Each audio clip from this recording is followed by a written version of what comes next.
What's up, y'all? I'm Daniel. And I'm Melanie. And this is Vows and Verses. So, for today's conversation, we are going to be sharing with you all what everybody wants to know.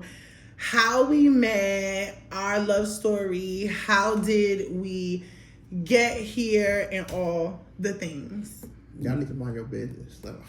Yeah, they nosy. They want to get all in our little business. See how you became my man. Only hid you for a year. I mean, that was fine. I was chilling. Okay. Let's just start with how we met. Tell them how we met, boo. All right. So, we met on, drumroll please, Tinder. Probably not what you were guessing. Right, what you thought. I thought Christian Mingle. You thought Christian Mingle is crazy. Plentyoffish.com.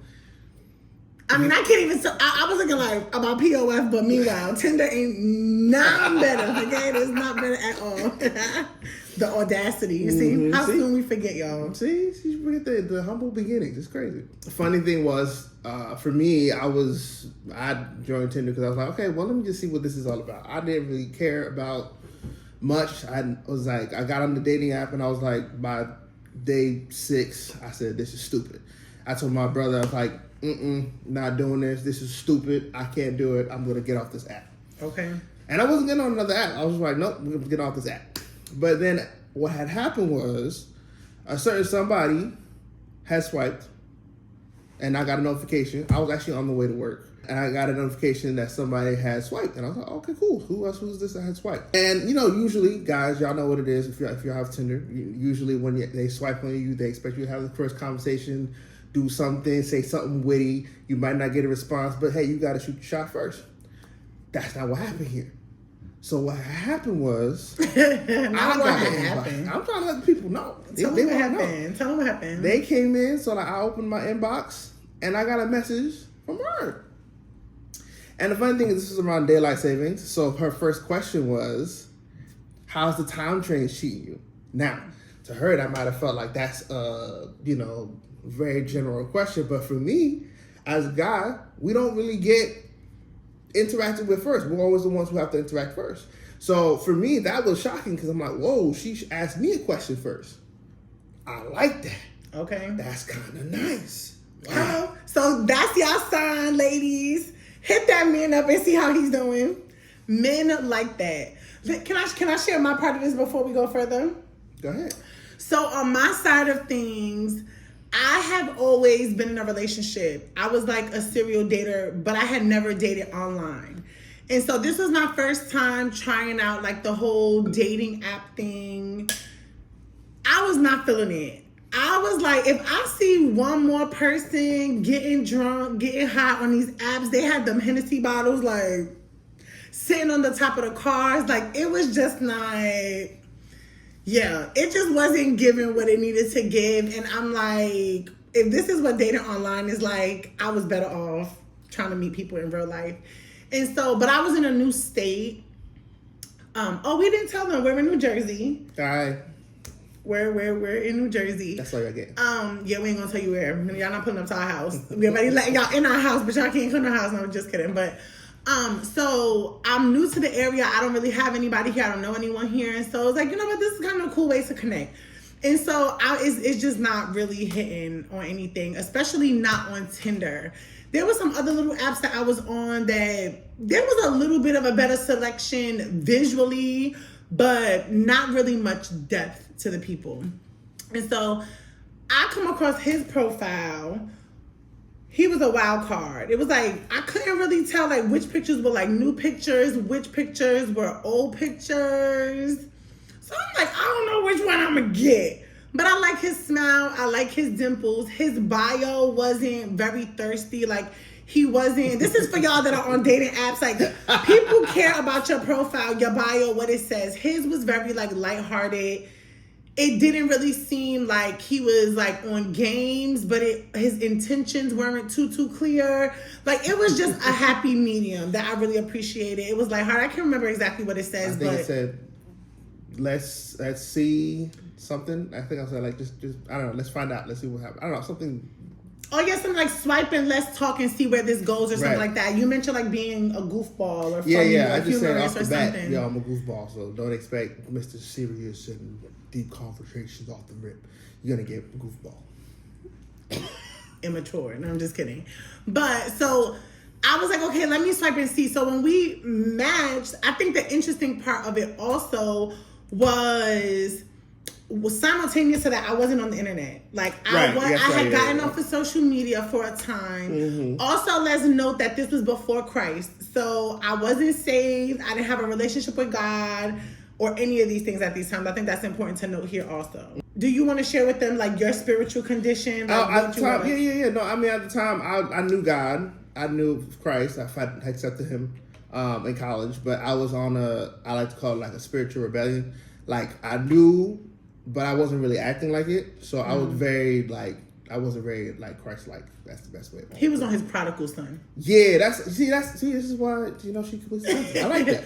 Yeah, so he was on his prodigal son, and I was just lost as can be. When we had matched, it was like I had devoted like only 1 hour per day of getting on this app. But outside of that, I'm like, I'm not about to be on here because I wasn't on any of the other social medias. So when he and I had matched, I was just like, oh, let me see. I didn't really think it was going to be a big deal. I probably normally wouldn't maybe pursue a person first.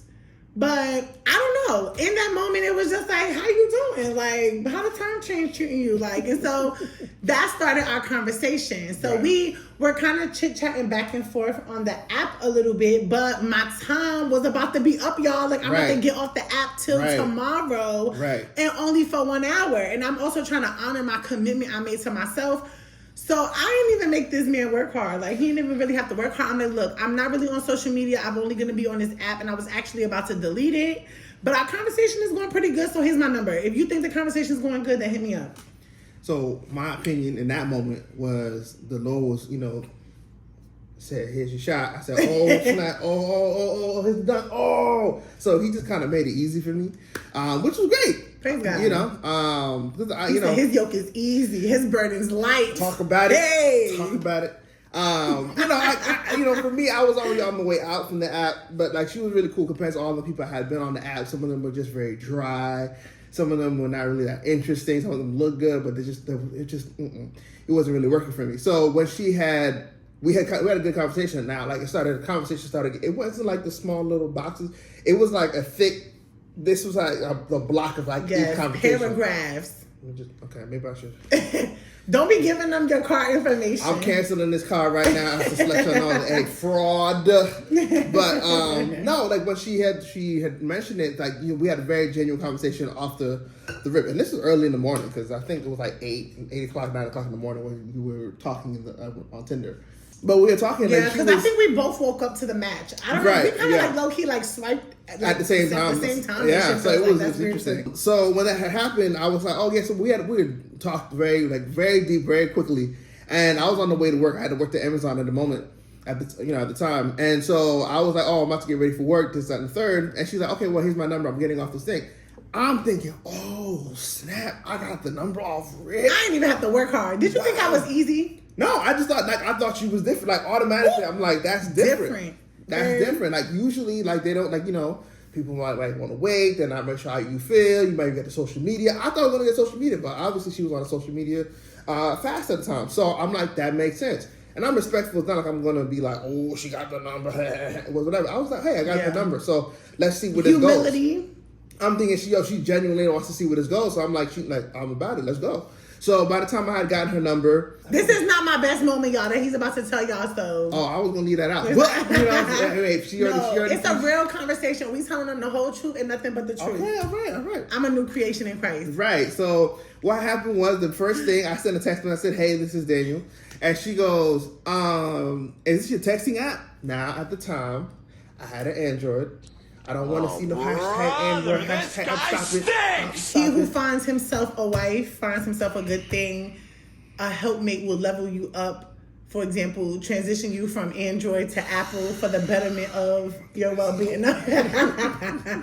So I had an Android at the time. And so if y'all didn't know, it's 2025. It came through green. Came through green. So the first thing she thought, is this a texting app? In my head, I'm thinking, oh man, that is a thing. Texting app is a thing. So I'm like, I get it. Why would someone, So I said, hey, no.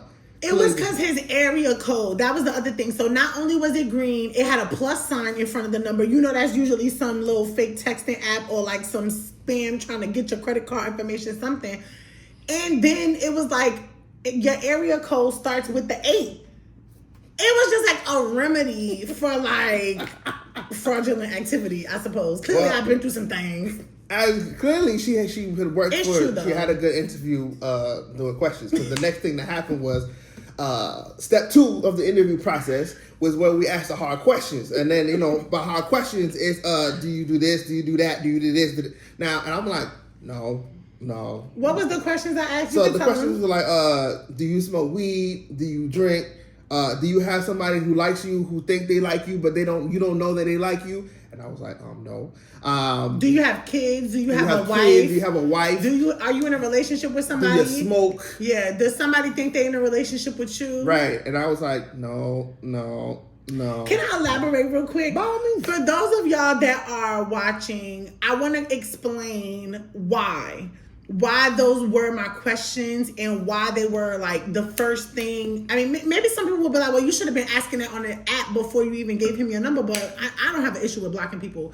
But I think it was a matter of like, those were my deal breakers. So for me, it was like, I just wanted to kind of get the big things out of the way first. Mm-hmm. And obviously you could probably tell that like my questions were very trauma informed. Like I clearly had been through some different things, but that was what it was. Like if he was someone who got high, that was a deal breaker for me. If he was someone who was getting drunk, that was a deal breaker for me as I was attempting to pursue sobriety again before Christ, but nonetheless. Mm-hmm. So I'm like, I don't really want to be around somebody. I've already been in experiences like the drunkenness is not really beneficial in certain kinds of relationships, just different things.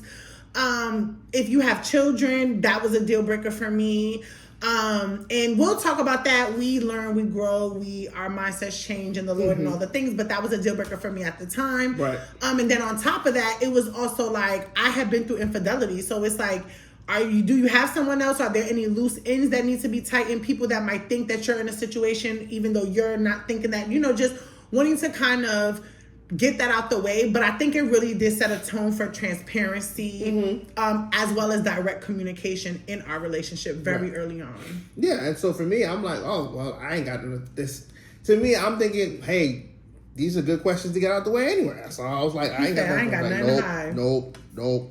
So it's like I was throwing out no's like I had dollar bills. Like I was just like, hey, you know what I'm saying? But yeah, so she had asked those questions and I was like, no, but it didn't deter me. And I think the thing is that I was just like, hey, I know what kind of, what's going on in the dating culture, what's going on at the time. So I get it. Like these are things that people gotta ask. I didn't have a problem with it because I didn't have anything to hide. And if I did, then I would have a conversation about it. If I did, I'm like, why? Is there something you don't like about that? Is there a thing? And so it gave us room to have very good conversation. And the funny thing was that we were actually like 7 minutes apart from each other. Mm-hmm. And so like later on when I went to work, we had kept talking. And so like I'm at work and she's probably think I'm at the office or something like that. For those who don't know, Amazon drivers, they just drive depending the route. But in between the route, I'm multitasking. She was interesting. And she was very interesting from the conversations. It wasn't a dry moment like in between our getting to know each other. It was very entertaining. I was like, in fact, I was sitting there. Yeah. Before I got like 4 packages in my hand right to deliver, and she's texting me good questions. I'm like, oh, this is good. Let me give her an answer. Like she gave me 3-4 questions. I'm giving her 3-4 answers back, and so yes, it was like when we were texting. It's like I could load him up. Like sometimes we ask like a loaded question that's like multi-layered, and it was like he was so intentional about answering every question, even when I would answer his questions or respond to what he said. He was so intentional to acknowledge every aspect of what I said. I even text like with separated thoughts now because of you. Like he would separate the thought but acknowledge like every part of my message. Mm-hmm. And I think it's so important that we talk about this because we're going to talk about standards and dating and all these things like in a later conversation. But I think it's so important that like you be mindful of a person's effort. And I think for me, it was like I was starting to be mindful. When I understood what he was doing for work, I realized how much sacrifice and intentionality it required for him to be that attentive to me. Meanwhile, I'm at the house working from home. So it's really not a big deal for me to sit there texting him paragraphs at a time. But it was just his attentiveness to me as we were engaging. And the conversation was like that for days. Like we were talking like very, very in detail, very openly, very quickly. I felt very comfortable with you. Yeah, they weren't very like surfacey things. Like it felt like our conversations were like we were friends. Like it felt like we had already been friends for a while. I didn't know this girl from ketchup. You know, like so like not from ketchup. Like, oh yeah, I was trying to find something, but like you know, I would tell her about there was genuine interest in things that I would express to her. I like anime. She's like, anime, y'all kind of corny. I'm like, whoa. Presuppositions are a thing. I know it's a big word. That's a big word. You have to spell that one out. PRE. No. So when it comes like presuppositions are like your preconceived notions, like your previously determined biases, whether that be because of like life experiences, people that you know, your culture, your location. Like these are things that inform your perspective on a variety of things. And so just growing up in the Bronx, like people that like anime have like a certain look to them, a certain personality to them, a certain level of social awkwardness. Yes, like just socially awkward, very like dweeby, like just not, it was just like, you're one of them. And I said, no, I'm not. And it was like, well, I guess we're just gonna have to see. Right. You know, cause y'all, I'm thinking like, you know, when you see them, let me start banging on this table. I'm feeling passionate about this, ain't I? It's like when you think in that time, it was like my level of acceptance of people that were different than me or had different levels of interest in me was very different than post giving my life to Christ. So it's like I'm very judgmental at this point. Like I'm very particular. I want a certain type of person a certain type of way. Like I have like, if it's like this, you dress like this. And so like I'm like, people that like anime be having on these little t-shirts and you know like what kind of music you listen to, my God, like you probably have on like them pins with the like fashion has also changed in the last 3 years, so a lot of that stuff that was like is actually back in now. But even so, it was just like I was just concerned about all those things. Like wow, like I really enjoyed talking to this guy, but based upon these differences in interests, am I gonna enjoy being around this guy, looking at this guy? Right. We got there eventually, but it was a willingness to even, you know, give it a shot, you know, even to ask about it. So I was like, oh, you know, maybe we'll get you into some anime. She's like, maybe not gonna happen. But, you know what I'm saying? You do what you do and I do what I do. I like to read. I like these types of things. Right. I'm like, I like to read manga, you know what I'm saying? I like to read comic books. I like to read, you know, like maybe we won't read together, but we'll read together. Right. You know, so like those kind of conversations. Barnes and Noble's date. Right. Those kind of things. I'm like, all right, like, you know, they're all books, you know, that in general they work. And so it was still, even though there were some differences and some things she didn't get into, that wasn't the only part of my conversation. So even but I think that was good though. Right. I think that was good that we were able to, though there were like similarities in values or certain things that we talked about, we also were able to identify differences in one another, but were, I think, open and receptive to the person being different than us and that being okay. And I think prior to you, that wasn't something that I valued. Like I wanted the person to be into all the things that I was into,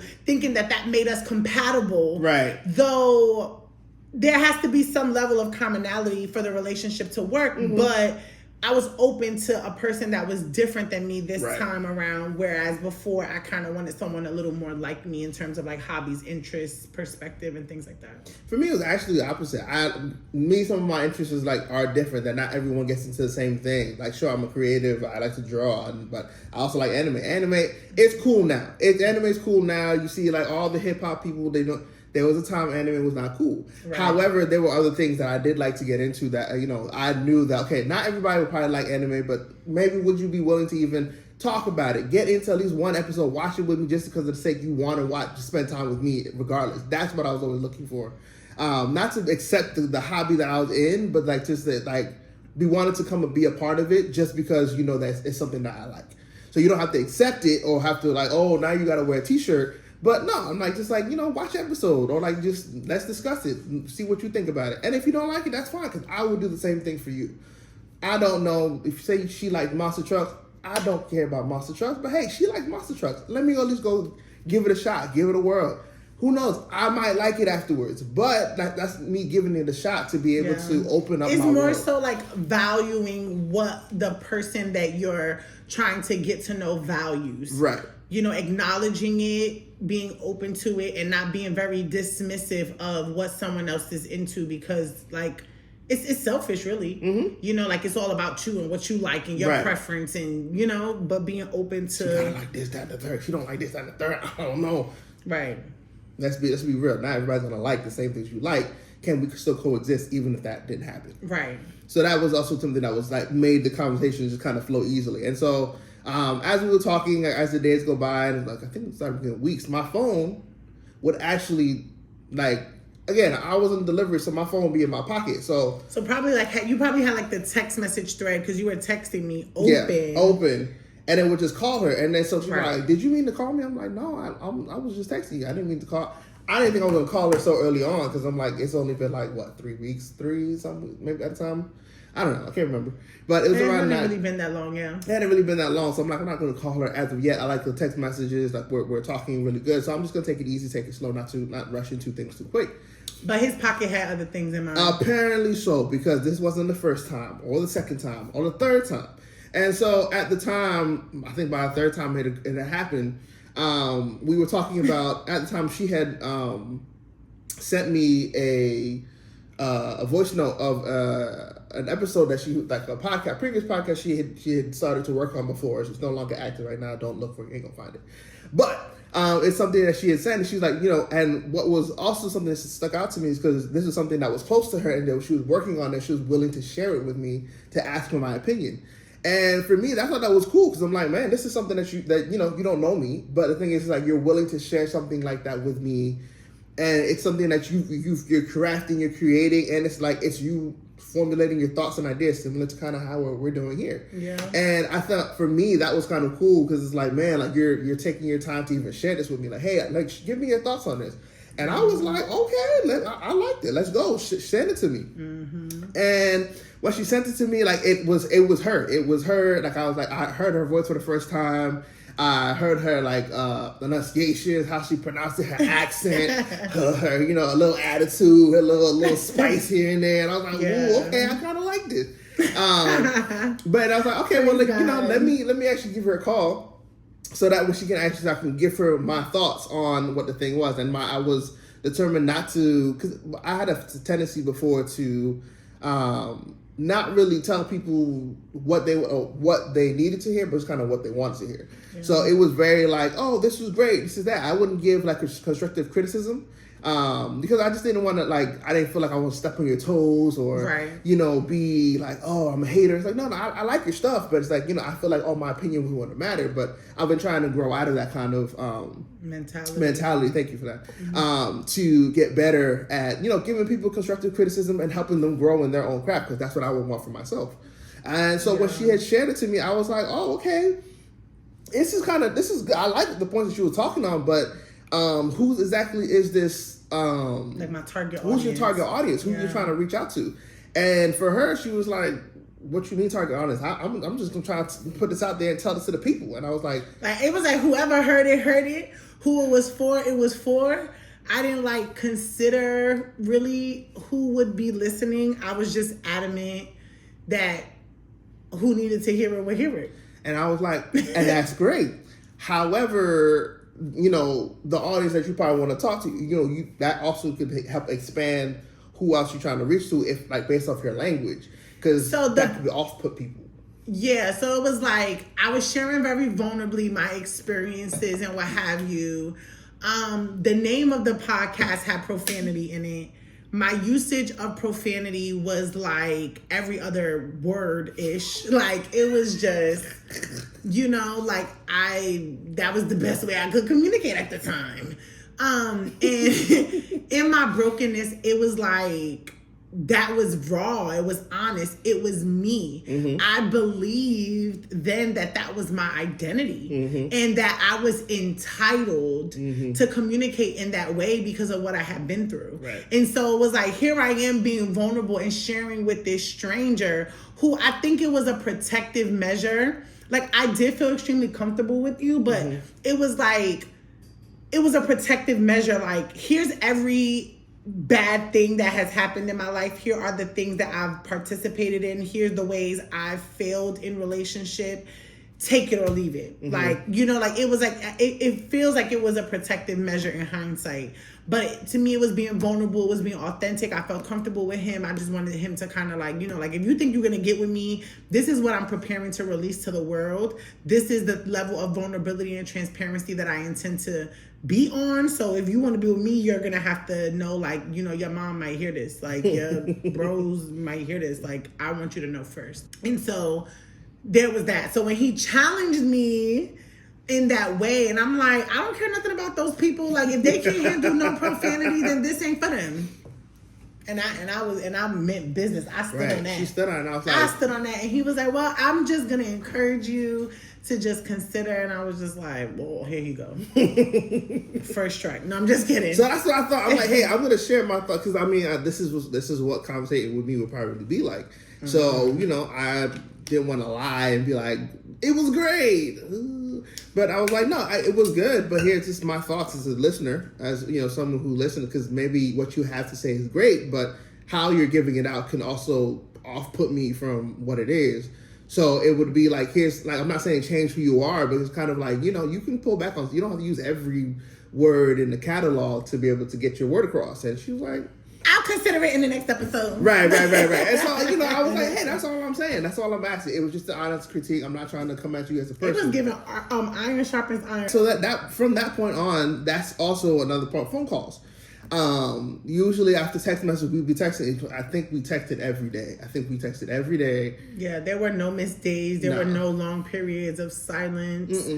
If like we were busy and like needing to do other things, we would communicate that like, hey, I'm gonna be unavailable, you know, for a little while because I'm gonna go do X, Y, and Z.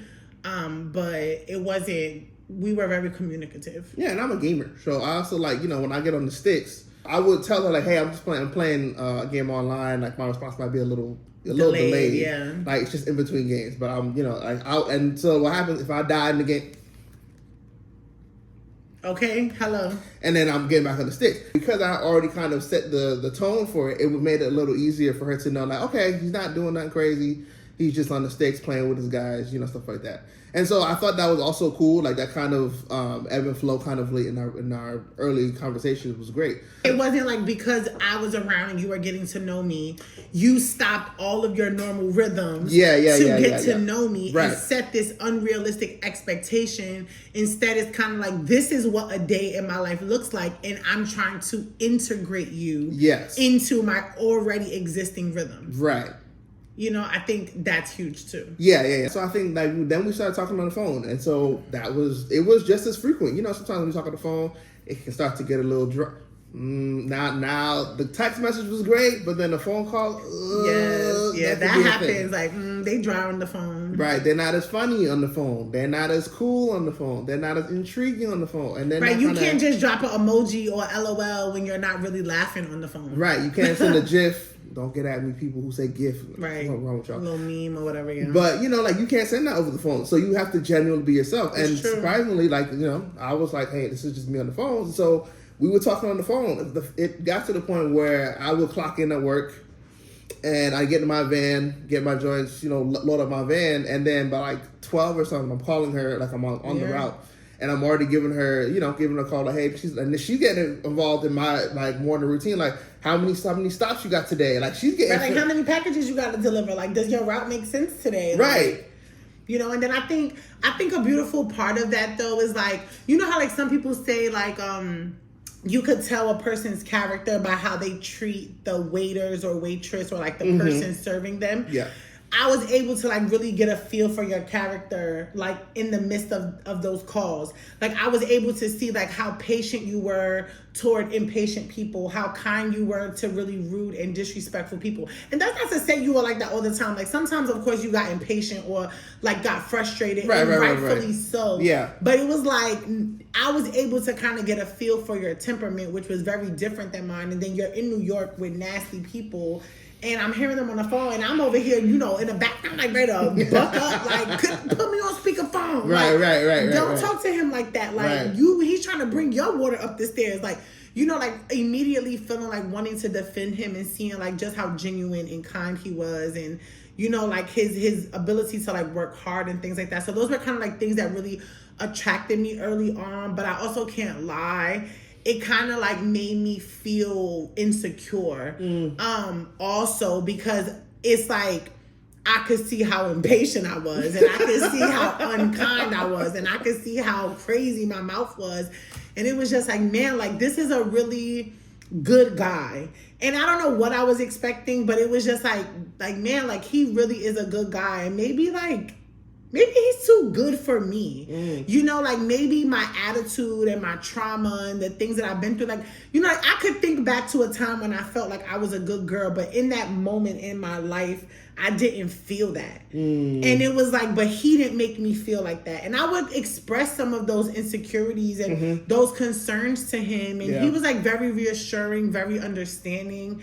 Very accepting, very gracious, and it was just like, why is this guy so nice? He gotta be a fraud. Like he gotta be a fraud. There gotta be something, like I don't know what it is. And then we was having a good little time, kicking it, talking and all the things. But then I had to travel to North Carolina. Oh, that's right. Yeah. And like, all right, we've been talking and all the things, and it's just like, so you gonna see me or not? Like, what you gonna do? And I was like, what you mean? I'm like, where you at? So he was like, I was kind of like hinting at, because I wanted to like meet him in person, because it was like texting with him was great. He was funny. But like talking to him on the phone, like his voice was just like very comforting. Like I felt like I knew him. Like it really felt like we were friends. Like it didn't feel like I was talking to a complete stranger, which I was. But it was like, it was funny. We would laugh. We would like talk. Like we would pick at one another. Like it was just like very casual, very comforting, very safe, very quickly. And so we kind of like navigated through all of that. So I was like trying to hint at seeing him before I was leaving. And it was like, okay, fine. He was like, I'll come get you. I'll take you on a date. So we had like, she had talked about like, so you gonna see me? And I'm like, oh, bet. Like, I'm gonna take you out. Be ready this time. And I'm gonna take you out to go eat. In my head, I'm trying to figure out like, okay, like maybe the best thing, she hasn't really been to a lot of places here in Jersey. It's not like I'm like a foodie or nothing like that. I just like certain foods. I'm like, okay, cool. So I take it to this diner. And I'm like, okay, she'll probably like this diner because I know the food is good. The waiters are usually good. There's like no attitude. And I was being very intentional. I was like, also be on top of it. There's a lot of pressure for y'all as men. There's a lot of pressure because I'm like, because nowadays we can't even take y'all to cheesecake, or y'all can't even take people to Cheesecake Factory or Fridays or Applebee's. Y'all getting picky. Like, what's going on? What's wrong with going and get some ice cream? Okay, just go take me to get a little smoothie. Okay, we're just getting to know each other. Y'all want $200, $300, and I'm like, I just met you. That don't make sense. Right. But so I decided to take her to this diner, and so I went to go pick her up, and she looked great. She had like a very casual outfit. I remember she wore like a purple. She had a purple. Yeah, I remember too. I had on a purple long sleeve shirt. Yeah, purple long sleeve shirt. You had some like black, I think it was leggings or like and then some sneakers. She was looking very fashionable. I don't think I looked very fashionable. Yeah, it was a little oversized tee. It was cute. You had on some sweats with an anime tee and some sneakers. Yeah. So it's not that you were underdressed. I just hated the anime tee. This is actually our first time. At least you didn't have on like anime, like hat, shirt, socks, lanyard, backpack, handkerchief. No, I'm just kidding. You gotta choose one of with the other. Watch. You gotta, my anime people, you gotta blend in well. You gotta blend in. You can't be doing all things. Just you are not t-shirt. an anime character. Just wear the t-shirt. But I wore a t-shirt. She busted my chops about that. This is another thing. She likes to bust my chops. My brother is very quick, witty. My family is witty. They like to crack jokes. So, when she already started cracking the jokes, I was used to it. And I'm like, okay, I'm going to fire back. Because, she didn't think I was ready to handle the Jones, you know what I'm saying? Keep up with the Joneses. Right. She thinks that I could. It's like, because it's like when you're from the Bronx, like when you're from New York, really, it's like roasting a person is a way of showing affection and adoration. Is to like make fun of you. Like, and so it's like, if I can't, say something, like if I can't, just, bust your chops and you get all like sensitive and all of that, it's like, this is not going to work. So it was nice to see that like you had a good sense of humor. You didn't like take it too personal or get too serious. We wasn't like going too far either. No, but it was very friendly. like you would call it banter. Yeah. So like that's what you call it. Like you call it banter, yeah. right? So it's like we had a lot of banter back and forth, which made it like very fun and lighthearted and easy to get along with. And that's what happened the entire night. So I had taken her, picked her up. I took her to the diner. What he didn't know though was that I hated diners. I didn't know that. That didn't come up in our conversation. Right, we talked about so many things, but we never talked about that. So it was like when he said, I'm taking you to this place or whatever, I'm like, okay, cool. But I didn't even think to like look up the place, which was interesting because I normally would. And it was like, you could just tell, like, I was just happy to like meet him and things like that I wasn't really like on my P's and Q's how I normally would be. We'll get to that later. But it was like, so when we got there, I'm like, oof, I don't like diners. But it just didn't look like the diner that I had in mind. And the food ended up being like really, really good, and we had a good time, and the waiters were nice. God looked out, It really was a good time, and we just sat there and we ate, we talked. I clearly felt comfortable because it was like first date essentially, and I was like picking at his food and eating some of his food off his plate. Oh, that's right, Like I was just like very comfortable with him, and like we just talked about like all the things. Yeah, we talked about a lot. We talked about like location, how we had gotten there. How we like where we're at, career stuff. We talked very deep. It was very deep conversation. Yeah, like we were talking about a lot of things, and then when you remember when you went to go pay. Oh right. So he went to go pay. Like the way that the diner is like they give you your check, food, stuff like that, and then you go and pay at the end. In the front, that's where you pay. And so we go and he like opens up his wallet and he like gives the man his card. But while he got his wallet out, I caught him slipping and I snatched his ID. Cause like I needed to see y'all. Like, people is crazy. And this was 3.5 years ago. So y'all definitely need to be doing this now because the people is crazier. And so I snatched his ID to see like, okay, let me see. Cause I'm not from here, y'all. So I'm like, okay, what's his name? Like, make sure like his name really is Daniel and he's not like, Enrique. No, I'm just kidding. He wouldn't be Enrique. You think I'll be like a Jerome or something? I don't even know what your name could have been, but But it was like I just had to make sure that he was who he said he was. I had to get an idea of an address in case he tried to like kill me, be a crazy person or something like that. Some Jeffrey Dahmer type stuff. He checked all the boxes. So right. He was who he said he was. I got to see him without his glasses for the first time because he didn't have glasses on in his license photo. Don't So it was like it was just like small things like that. I don't know why. Maybe y'all could relate, but like to see a person who wears glasses without glasses, like that feels intimate. Like I don't know. Unless they're like a frequent contact wearer or something. I don't know, but I feel like that's intimate. Like, take your glasses off and let me see you. That's like, anyway. But I guess that's so. Anyway, at least the dinner was good. The diner was good. Shout out to the diner. Still the spot that we go to. Yeah, it's nostalgic. Yeah, and so we coming back. So I'm driving her home. And so like as she's driving around, we're having a good time, good conversation. And we're having a good time. We're still laughing. We're joking. We're doing all the things. And I'm dropping her home. But my mom always told me this. Is like, whenever you're going out, know where you're going. So if the GPS does not to know where you're going, you're kind of familiar with surroundings. You're familiar with like the area. Kind of like, okay, I remember this. I know where to go. That's what landmarks. So my mom will always like kind of like she'd like to get lost. Her idea of getting lost means I get like another update on my brain map that can kind of show, oh, I remember this place. This place is this. This leads to this. I can go home without GPS. Your phone might die or bad service. You at least know where you're going. So like she is. And like the story she told me, she's ears to the floor, she's eyes around, she's don't play. I am like she mostly just took except my wallet. That day I wasn't on guard. That's why the Bible tells you that you got to stay on guard and be sober minded because you had me on like, ooh, and so I wasn't sober minded. And she gets sober-minded real quick. So I'm driving around and she's just like, Defend me in the comment. Don't defend me. But anyway, so like we're going and we're driving and I drive past her house. I intentionally drive past her house. And she's just like, and she does not notice. And I'm like, hey, you realize that we just drove past your house. And she's like, what? I said, if I was any other person, and I didn't care about your safety or anything else, you would have been going somewhere completely different because you're enamored about me or the situation or anything like that. You need to be aware of your surroundings.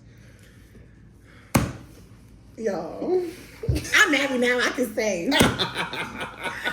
No, like, attractive, yes, but sobering. It was very, very sobering. Because it's like, although I like him and we're kind of like getting to know each other, we're not like locked in, officially dating, right. You know, having established exclusivity or anything like that. Mm-hmm. So it was just like, man, like if I caught myself going on another date, like I'm not from here, it's late, like just all the things. Right. And it was like, he just wanted me to be aware of my surroundings, and it was like there was no personal gain for him in that. It was just literally a matter of my safety. Yeah. And it was like I felt like emotionally safe with him at that point, but that really made me feel physically safe. And it was like after that, it was like my whole everything. Like I was raised, of course, being in New York, like being in the Bronx, ear to the floor. My mom raised me that way. But it was like what it was that my guard was down, and that was very telling, and it wasn't a bad thing. But it was like, in spite of that, you still have to be aware of your surroundings. And so after that, it was like when he took me out again, I'm like, my house is over there. We're about to turn left and then right and then left and then we're going to my house, right? I said, oh, okay, we're paying attention now. Okay, all right, we learned how to listen. But it's like it made me extremely aware. And so it was like those were like some of the things like early on that like really drew me in and attracted me to Daniel. Like, okay, like I think I like this. I think I like this feeling of safety. It was very different than what I was used to.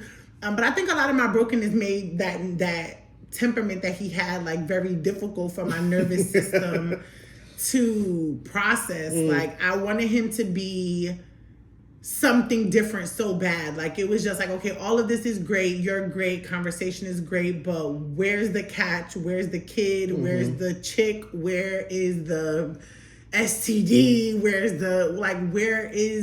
the big bomb that is going to just blow this whole thing up in my face? And so it took a lot of like difficult conversations when we started to like talk more in depth about like our relational fears and things like that. That's when things got a little more deeper and what have you. And then dang, we went deep, but he took me to the airport. Right. I went on my trip. He took me to the airport, backtrack a little bit. He took me to the airport. I went to North Carolina. We still maintain communication. He picked me up from the airport. We'll talk about the rest of that at a different time. He took me to the airport and picked me up, which was like chivalrous, if you will. He maintained communication with me even while I was gone. Our conversation was still like going well. I had experienced like, I remember during that trip, like some like baggage trying to like bring his way in. Like one of my exes from North Carolina was like trying to re-show up on the scene. Then it was like I had a situation that I had just, ended, and it was like they were blowing up my phone. Their new person was blowing up my phone. It was like much. I'm like, oh my goodness, this is so much. But I was able to like share with him honestly about everything that was happening, how it was making me feel. And I was thinking honestly, like he's gonna be like, look, you need to tighten up those loose ends. You need to deal with those things. And when you're done with those things, then like we could kind of revisit this conversation. But it's like Yeah, I think for me, what my thing is, what I really respected is her honesty. I think a lot of times, especially in this day and age, it doesn't matter what the 3 years ago now, it's a sense of we all kind of show up with a representative. And I was no different. My representative just looked a little different than most people. Like my representative was very nice, very like good. Like I had things, but like for example, one of our deep questions, and we'll probably talk about this later, is like she had asked me, "Do you have trauma?" And I'm like, "Trauma? I don't have no trauma." Because I'm thinking like, yo, I'm fine. I don't think I have trauma and stuff like that. But we'll talk about that in later episodes with like therapy and all those different things. But for me, like, you know, I wanted to be as upfront as I could, as best as possible. I wanted her to see, like, no, I genuinely care. Like, these are things that you're going through. I'm grateful that you're sharing these things with me. So that way I'm like, well, let's work this out. Like, whatever these things were, my thing is that the capacity that she's been willing to share show that she's genuinely involved and she wants to give, like, you know, she wants to give herself and, like, give me a chance. And so I'm like, when she would share things with me, I would listen intently. I wouldn't dismiss them. I wouldn't go, you know, talk about it to anybody else, because the fact that she respected me enough to even have that conversation, like, that was what put her, again, leagues above anyone else. The attraction was there, fine, but it's like what was past the attraction was the conversations, the depth of her nature, like her inquisitiveness, how she was able to make things like kind of come to a point. Like, they weren't just talking randomly, right? It was always a deep thing. She used to have this thing, and it kind of annoyed me because every time she would do this thing. Tell me 5 facts. Right? And so I'd give her 5 facts about me. Because that's another thing. I wasn't, like, she would be very open, and my thing was I was like a book, and we, like, open like this much. Yeah. Depth was there in there, but, like, I also had a thing where I didn't open up too much because I didn't trust people. Like, I was afraid that if I did open up enough and you didn't like what was there, you're going to throw my book away. And I didn't want to be felt like I was thrown away. And so my representative came and gave you things in very small doses. And I wasn't having that. Right, she wasn't having that. But I was all up in there like, let me see. Right, I like to read, and I read quickly. Right. Open up and let me get it. And so, like, that was what was kind of the friction that was happening while we were trying to get closer, because as we were trying to get closer, she's sharing a lot about stuff. I'm not opening up as much. My vulnerability was not shown. And so my representative, who did show up, didn't really share much about himself. Yeah, and I recognize that. So I think that's another thing. Like, you might recognize that type of quality in a person, and I think that a lot of times people would throw that person away. Mm-hmm. They would cut them off or write them off. But I think in that moment, it was a challenge for me to figure out, like, how could I bring out more of the information that I wanted to know, but at a pace that you felt comfortable with, in a way that you didn't feel like violated or like, you know, like I was just like crossing over bounds too quickly or what have you. And so I would make a game out of it, and I would just like randomly like put him on the spot, because I think like when your representative is who you're showing, it's like you're trying to process and think things out very well, and, you know, formulate these very intentional text messages and these very, you know, strategic answers and all these things. But if I can kind of like just put you on the spot, like, tell me 5 things about yourself, like, tell me 5 things I don't know about you, it's like what will come out. And I think that it was annoying to him because she wouldn't do it. She wouldn't do it herself. Yeah, so he'll tell me his 5 facts, and he would dig really deep to find me those 5 facts. And then oftentimes when it would be my turn, because I had divulged so much information about myself, it was like, I didn't really have nothing. I'm like, I'm not all that interesting. Like, right, that's what she was saying. I'm like, what is wrong with you?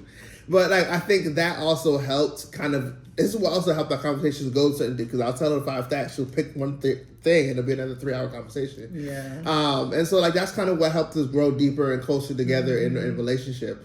And so like, I think that was the thing too, like when she was talking about what she had shared, is like, she also put everything out there. A lot of times people in dating, like I can, you know, in my conversations with people and even just seeing what was online, like a lot of people don't like to put that out there. They're kind of like, what do you bring to the table? If you don't bring this to the table, get out my face. And I'm like, whoa, like, you know, what does that actually give room for people who are going through things and are actually physically and working through those kind of things? Yeah. So it was like, it also helped me show there are people out there who genuinely, like, even though they're still going through stuff, still want to give this stuff a shot. Right. And me being able to see that was dope. And I think that's what really kept me, like, you know, coming back, you know, to every message, every response. And even through like hard conversations about like either myself or things I might be going through, it's like I made it a little easier for me to open up. I didn't open up immediately. And when I say open up, it's not like I kept myself like closed, but there were certain things that I wasn't sure I could trust just in general to open up about. But she was there, she held fast. And so like, those were definitely monumental moments for me that kind of like, yeah, she definitely gonna hold me down. In different areas, in different places. And so I was just like, man, that was just really dope. So vulnerability and the representative, they were kind of at odds at points. The representative did eventually leave. Praise God. But it was helpful. I think it is like it gave us that opportunity to challenge one another and see how we could. Yeah. So it was like you were challenging my character and then I was challenging yours. Mm-hmm. And I think that was what it was. It was like an example of like how we could sharpen one another before I knew really what that was. Right. And so it was like everything was good. Everything was fine. And then everything quickly also took a turn. Right. Yes. So, I think that we should pause here. I think that we should pause. I think this will be like the part 1. Y'all gonna be sick of us. But this should be the part 1 because this answers how we met. Mm-hmm. So this answers how we met. So we're like that was like our beginning. And then we're gonna tell you all about our next date and how things took a turn, shifted in a complete different direction after that. Right. So stay tuned. Come on back. Because it's going to get better. This is how we met. This is before Christ. This is before the Holy Spirit started coming and flipping our world upside down. Before the prodigal son came home. Yes, before the prodigal son came home. Before the lost sheep came and got washed and made new. Hold on, let me, because I think as I mentioned in the prodigal son, some of y'all may not know who the prodigal son is, and what scripture that is. So let me tell them the verses, husband. Let me pull that up. Tell them the verses. I'm going to say that it is in, let's see, it's definitely in the Gospels. I'm going to say it's in Mark or Luke. Okay, so you got it. So it's Luke 15. Hey! So the prodigal son is Luke 15, verses 11 to 32. Luke 15. You preach that word, so tell them about it. You tell them about it. I guess that'll come later. So this is basically a scripture about a man, a father who had 2 sons, one an older, one a younger. Yeah. Definitely go out and read it for yourselves. Get some time to sit with it and see how it applies to you. Maybe you're a prodigal son or a daughter who may be far. But basically, this is about like a father who gives, the younger son, he wants his stuff. He says, "Yo, give me my inheritance. Give me everything you got for me now." And he goes out. Disrespectful. First of all, that's disrespectful. Like, if you go to your, like, the person's not even dead yet. Like, that's crazy work, but to go and to ask for all of your stuff and to come back and then go out, he goes and uses it how he wants it. Splurges it, wastes it. He goes to Las Vegas pretty much. And he is, in olden times, whatever Las Vegas is back in them times, that's what this is. He had himself a time. He had himself a time. Money, riches, wealth, women. Till he ain't have nothing left. Till he was broke, busted, and disgusted. Amen. So much so that he had to, I think it was sleep with the pigs, eat with the pigs, eat what the pigs was eating. And that's a big deal because he's Jewish. Right. And for the Jews at the time, for them to even be around a pig would make them unclean. Mm-hmm. So for him to like literally humiliate himself to the point of like, could you imagine like can't even eat you or come in contact with you, and now I have to like literally lower myself and eat with you in your pen, which I'm sure was smelly and muddy. Disgusting. And he's like the son of a king, so he's used to living a very royal, lavish, entitled life, living large, in charge. MTV Cribs comes to his palace like every week, but. It wasn't until like there's in this verse 17 it says, when he came to his senses, he said, "How many of my father's hired servants have food to spare, and here I am starving to death." Right, dying of hunger, dying of thirst, as Kendrick would say. I will set out and go back to my father and say to him, "Father, I have sinned against heaven and against you. I am no longer worthy to be called your son. Make me like your hired servants." So it's like that's that moment where you have been out. You had, like you said, you had everything, but then you lost it. Whatever that thing may be. And, you come to your senses. That's what it said. When he came to his senses. I just highlighted that too. Like, he finally came to his senses. And that's a moment where we all have, well, you know what? This doesn't make sense. Like, I don't need this. I don't need to be This relationship ain't it. This addiction ain't it. The money. This job ain't it. This, whatever it is. Whatever like, that this thing life is. That I'm living is not the life that I should be. I know there's something else I should be doing. There's something better out there for me. And I think we all have that moment somewhere. And if you can't figure it out, take some time to even think about it, pray about it. Like, what are those things that I could, like, that I could be doing better that in my life. That I'm like, I don't need to be doing this. That you come to your senses and you're like, you know what? I can go back to my Father. And if you don't know the Father, this is a way for you to get to know Him. Amen. But he goes back, and so again, I think the part here says like, I am no longer worthy to be called your son. I took your inheritance. I spent it. I splurged on it. I did everything I wanted to do. And I don't got nothing that's honorable to you to show for it. I ain't got nothing to bring back to you. I ain't got nothing to show what I did with it. Listen, man, I'm not even worthy to be called your child. I'm not worthy to be called your son. It's like, imagine what that feels like, being like, I have nothing to come. I'm thinking, I'm coming on my knees. I'm crawling. I'm like, don't look at me. Like, he's like, you can just make me one of your servants. I understand I lost my sonship. Yeah, exactly. Woo, that thing, man. He believed that that's good, baby. He believed that he lost his sonship. Mm-hmm. And I think that there might be somebody that's watching this right now that might feel that way. Like, you've gone too far. You have not lived your life in a way that you're proud of. You have not treated people in a way that you're proud of. Like, whatever it is, like, you think that you've gone too far. I really want you to pay attention to, one, the fact that you have to humble yourself and go before the Father and take accountability, acknowledging what it is that you have done, which in this case would be repenting, right? Turning away, acknowledging it to say, Lord, like, I messed up. Like, I thought that I knew what I was doing. I thought that I had things under control. I thought that what I wanted was better for me than you, or whatever it is. But like, or even if you don't know God, you might be like, I've been in this sin or that sin. He hates me. He doesn't want to have anything to do with me. I really would challenge you to go before God and just say, hey, God, it's me. Right. It's me. This is what I've done. Tell him everything. Scripture tells us, like, if we confess our sins, he's faithful and just to forgive us and cleanse us of all unrighteousness. And so I want you to really pay attention to how the Father responds to the Son who's demonstrating this humility. It's like, I'm not entitled to be your son. I'm not arrogant. I'm just like, I messed up so bad. And can I just be your servant? Right. So I'm gonna jump into it, and then I think so what happens is, next is, as he's on his way back to head back to his father's estate, it says here, verse 20, it says, but while he was still a long way off, his father saw him, Jesus, and was filled with compassion for him. He ran to his son, threw his arms around him, and kissed him. The son said to him, Father, I have sinned against heaven and against you. I am no longer worthy to be called your son. Jesus. And then here's the part that we'll share next on our next episode about prodigal son. He says, but the father says to his servants, quick, bring the best robe and put it on him. Put a ring on his finger and sandals on his feet. Bring the fattened calf and kill it. Let's have a feast and celebrate, for the son of mine was dead and is alive again. He was lost and is found. Ooh. So they began to celebrate.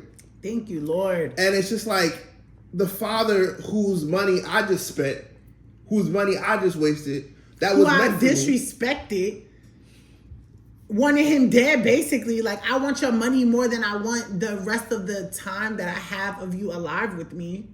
I want my inheritance. Like, that's crazy. Like, you think, let's think about it. When somebody does something like that, you cut them off, you X them out the books, they ain't coming back. I wish they would come back. Right. They gonna come back to the, you know what I'm saying? Like, they're not coming back here. They're not coming back here. They better go back to where they was. They better go back to the where that person that they was with. Whoever they were spending with. Right. They better go back. What you coming back here for? Mm-hmm. Like, that comes so natural to us. So reading this part, it's just the part that is so good. So different, and it's not our perspective of how we usually think as human beings, and that's why we say his ways are not our ways. But it's like, he ran out, the father ran out, and he's like, he ran out to him before. Now, I'm not gonna try and remember all of the things, but usually when a son has been who's exiled, who's gonna go do his thing, there is some tradition that happens where, again, I'm paraphrasing here, so I'll give you more information next time possibly.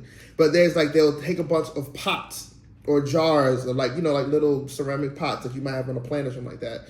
And they would throw it on the ground and it would break. And that noise is to let them know that they're not welcome there, that they're not meant to be there, that they are. Shame them. Like, right. Once that wayward child would come back, after having had disrespected their family, they would shame them. And so like this father ran out to get to his son before anyone else would shame him. Before he could hear it? Yes, before he could hear it and be humiliated and be reminded. But also, it's like, it was also not like a king to run. To run. They're not supposed to. They're not supposed to. Like, I'm royalty. Like, yeah. Why would you go and run after, if anything, you run after me. So for him to to run, I'm talking about he ran full speed. Like, he is dusting everybody to run to his son because he wants to get to him first. Yeah, Jesus. He wants to get to him first. He wants to get to the one who thinks, I'm not worth anything. I'm not worth your time, your energy, or anything like that. And to embrace, not to come up and talk, but like to embrace, like to come and be close to me, come back to me. And so that kind of perspective is why I say I was a prodigal, because I was far from God. I knew of him. I was close to him, and I wasn't as close to him as I should have been. I didn't spend time with him. I wasn't in my word as I should have been. And so for him to come and embrace me again was what we'll get into part 2. And so we give y'all little nuggets, little cliffhangers. Yeah. So y'all need to go study the prodigal son. If you feel led to by the Holy Spirit, to just like really understand. And I want to challenge you all to see yourself as the prodigal son. I think it's easy to empathize with this boy, right? But to see yourself in what ways have you made a mess of yourself in your life and made a poor decision, and now you have an invitation. You have an invitation to come back home to our God, who will run after you, who would get you all of the lavish things that come with the new life, with being the sons and daughter of a king, and really see what the Lord is inviting you to let him into, and what shame he's trying to break off of you in the midst. And so we're going to be back. We're going to be back with a part 2. And in this part 2, we're going to share about, this prodigal son's journey. Yes. As well as his return home and how I fit in the mix. So, as we mentioned last time, we're super excited to be having these conversations with you all. Please comment your questions, DM them to us, follow us, share our page and all the things. Our Instagram is @vowsandverses.dm. Make sure that you're liking, subscribing, sharing with everybody that you know, getting involved in the conversation. Pull up a seat, because we want you involved. This is it's not a one-way conversation. Talk back to us. Let us know what your thoughts are. Yes. What things you want us to talk about, conversate about. What are some comments you might have? What are some things you have? Put them all in the comments below. Let's hear from you as well. So don't forget to hit that thumbs up button, because it does help the algorithm. Y'all watch YouTube, y'all know how it goes. And subscribe for more. Y'all want that part 2, right? So hit that subscribe button and let us know. So on that, we out. Thank y'all for tuning into another conversation of Vows and Verses. And we out of here. Bye.